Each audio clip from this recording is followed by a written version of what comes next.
Okay guys, gagawa lang ako ng short video para sa comparison ng mga Nintendo Switch natin.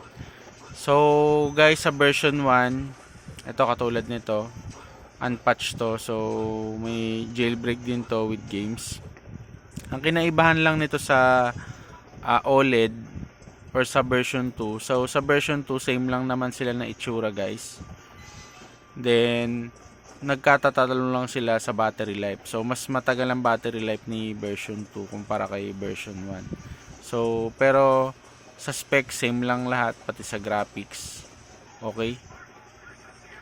So sa OLED guys, syempre nakita nyo naman yung screen versus sa screen nitong version 1. So mas malapad yung screen ng OLED. Okay? Tsaka syempre, tignan nyo naman, mas matingkad yung graphics niya kumpara dito kay version 1 or version 2. Yan. Tsaka yung likod, ibang likod nito guys.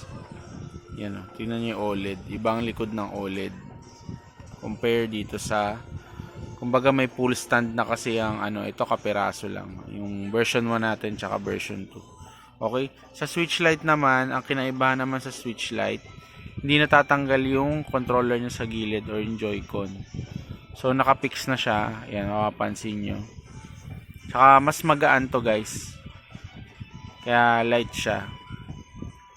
Yung portability niya mas okay. So sa graphics same lang naman, talagang naiba lang ang graphics sa OLED. Okay, so yun lang naman ang mga major comparison nila. Sa ating PS Vita naman, ayan,